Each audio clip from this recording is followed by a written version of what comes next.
और अब सभी खबरें विस्तार के साथ जानते हैं। संसद में आज पेपर लीक की रोकथाम से जुड़ा बिल पेश किया जाएगा।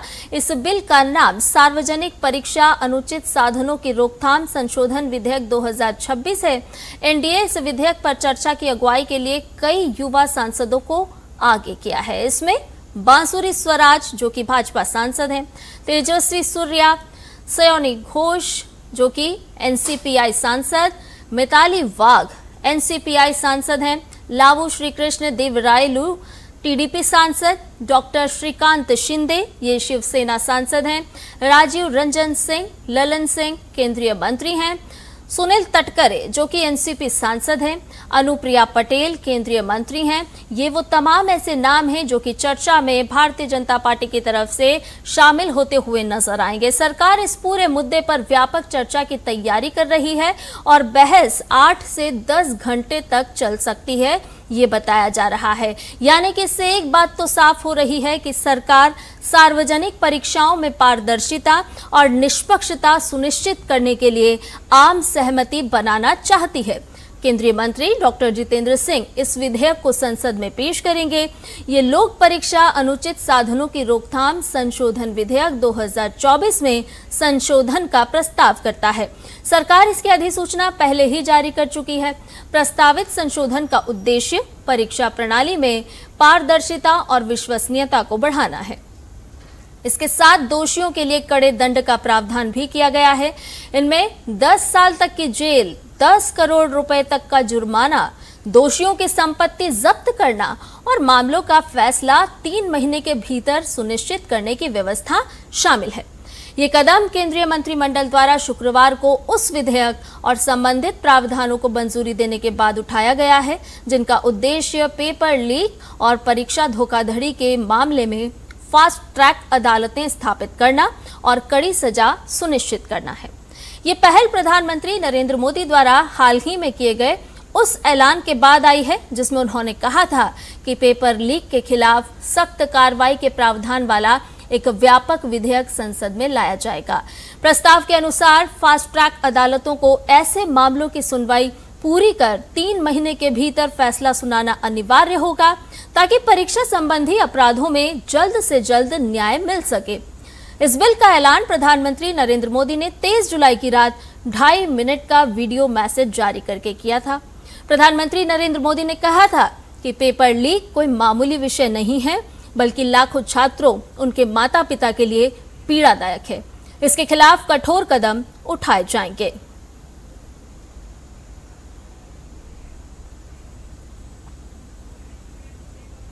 नया बिल पेश किया जा रहा है कॉपिंग को रोकने के लिए, चीटिंग को रोकने के लिए, पेपर लीकेज को रोकने के लिए।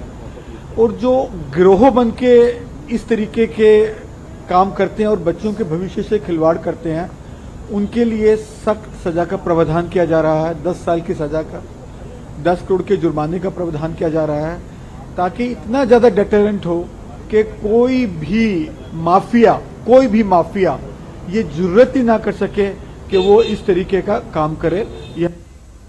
आदरणीय प्रधानमंत्री जी ने नीट परीक्षा प्रश्न पत्र लीक सहित विभिन्न परीक्षाओं में जो शिकायत को गंभीरता से लिया है, हाई पावर टास्क फोर्स किसके नेतृत्व में बनाया है, इन्फोसिस के चेयरमैन चंदन किलकेनी के नेतृत्व में, जो टेक्निकल दुनिया के महारत हासिल करने वाले व्यक्ति हैं, 5 उनके साथ विशेषज्ञ दिया गया है कि वो शीघ्रता शीघ्र रिपोर्ट दें कि परीक्षा को कैसे पारदर्शी तरीके से किया जाए। तो इस कमेटी की रिपोर्ट का अनुपालन की भी गारंटी की है। हमको चर्चा करनी है इस पे और शुरू से ही हम चर्चा करना चाहते थे। विपक्ष चर्चा करने से इनकार कर रही थी, पर हम ये उम्मीद करेंगे कि वो सहयोग करे।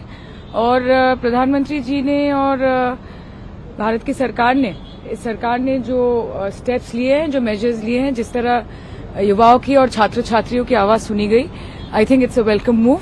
आगे चर्चा बढ़े और एक कंस्ट्रक्टिव डिबेट हो, डिस्कशन हो, यही चाहूंगी एक पार्लियामेंटेरियन होने के नाते। छात्र नौजवानों के साथ कई जगह पर सरकार केस करा रही है, मुकदमे लिखा रही है। सरकार को चेतना को चुनौती नहीं देनी चाहिए और सरकार के लिए चेतना ही चुनौती बन गई और अभी तो बात हम सब पॉलिटिकल पार्टी के लीडर बैठ के बात करेंगे क्या तय करना है। आपने देखा है कि किस तरह से सत्ता पक्ष लगातार डिबेट भी कई बार नहीं कराना चाहती है या करा भी लेती है तो वही करती है जो वो चाहते हैं। तो उसमें हमें देखना है कि उन्होंने क्या क्या प्रावधान रखा है और उस प्रावधान से भविष्य में किसी तरह की गड़बड़ी होगी या नहीं होगी, ये भी हम लोग देखना चाहेंगे। क्योंकि पहले भी बहुत तरह के आश्वासन मिले थे कि पेपर लीक नहीं होगा। ये पहली बार तो है नहीं, कई बार हुआ है और उसके बाद भी इस तरह से रिपीटेडली हो रहा था। तो छात्रों का आंदोलन को देखते हुए हम लोग चाहते हैं कि भविष्य में इस तरह से छात्रों को परेशान ना होना पड़े। अच्छा ही है, Nandan Nilekani is a good man. तो टास्क फोर्स बना तो ठीक है, लेकिन अभी भी जो अपोजिशन का मांग है पूरा नहीं हुआ। पेपर लीक होता है या तो पेपर बनाने वाला या जहां पेपर छपता है या कुछ बहुत महत्वपूर्ण कोचिंग सेंटर्स जिनकी पहुंच बहुत है, वो सेटिंग उनकी होती है, वहां से लीक होता है। शिक्षा मंत्री के इस्तीफे और छात्रों की तमाम मांगे मान लेने के बाद संसद में पेपर लीक की रोकथाम के लिए सरकार एक विधेयक ला रही है और इसी मुद्दे पर जनता दल यूनाइटेड के राष्ट्रीय कार्यकारी अध्यक्ष संजय झा ने राहुल गांधी की आलोचना की है और कहा है कि राहुल गांधी जिन लोगों के साथ उठते बैठते हैं उनका एटीट्यूड भी उसी तरह से हो गया है। संसद भवन परिसर में हमारे वरिष्ठ सहयोगी राजेश राज ने जदयू के कार्यकारी राष्ट्रीय अध्यक्ष संजय झा से विशेष बातचीत की है, आपको सुनवाते हैं। जनता दल यू के कार्यकारी राष्ट्रीय अध्यक्ष संजय झा भी हमारे साथ हैं संसद भवन परिसर में। जो नीट पेपर लीक के रोकथाम के लिए जो विधेयक आ रहा है उसको कैसे देखते हैं? बिल्कुल करेक्ट आ रहा है और दोनों चीज़ जो प्रधानमंत्री जी ने किया है कि 10 साल तक सजा और 50 लाख तक फाइन, और आज आ रहा है लोकसभा में ये विधेयक होने से, और उसमें भी अलग से कोर्ट बनाना, टाइम पर सजा हो जाना, तो उसका बड़ा एक एडवांटेज होगा इसको रोकने में। लेकिन उससे भी बड़ा चीज़ जो उन्होंने किया है, जो टास्क फोर्स बनाया है नंदन नीलेकनी जी के अध्यक्षता में, और वो टास्क फोर्स में जो लोग हैं आईटी के मद्रास के डायरेक्टर है या अन्य लोग हैं, बिहार के ex chief secretary Amritlal Meena ji हैं, इसरो के चेयरमैन हैं, इन सब के थ्रू सबसे बड़ा एड्रेस ये होगा कि आपको ह्यूमन इंटरवेंशन कम इस तरह के एग्जाम। शिक्षा मंत्री का इस्तीफा हो गया, अन्य जो मांगे थी मान ली गई, लेकिन कांग्रेस अभी भी कार्यस्थगन प्रस्ताव दे रही है, अन्य तरह की मांगे उठा रही हैं। लगता नहीं है कि डेमोक्रेसी के लिए ये ठीक? बिल्कुल ठीक नहीं है। और जिस तरह के एलिमेंट के साथ कांग्रेस बैठती है, जो इनके एडवाइजर है, उनको इस पर राजनीति करना, उनको ये नहीं मतलब है कि फुल प्रूफ एग्जाम कैसे होगा, उसमें कुछ सुझाव दें। कोई वो भी विपक्ष में है, कोई गाइड करे कि नहीं भाई ये नहीं ये करिए, उनको राजनीति करना है। और सरकार इस चीज़ को फ्रंट से लीड करके इसको एड्रेस कर रही है। पीएम के घर के बाहर जाके बैठ जाना, आप क्या कर रहे हैं? आप बताइए, जब अगर धरना स्थल फिक्स है कि कहाँ पर जाकर के आपको प्रोटेस्ट करना है, तो ये तो अराजकता वाले एलिमेंट के साथ ही विपक्ष के नेता घूमते हैं, उसी तरह के लोग इनका एडवाइजर हैं, तो उनका कंडक्ट भी वैसा ही हो गया। शुक्रिया।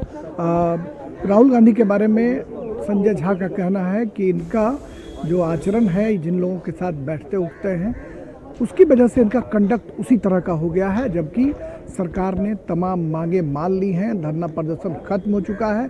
ऐसे में सदन की कार्यवाही सुचारू रूप से चलनी चाहिए और ये विधेयक पारित होना चाहिए। कैमरामैन मोंटी के साथ राजेश राज, डीडी न्यूज़, दिल्ली।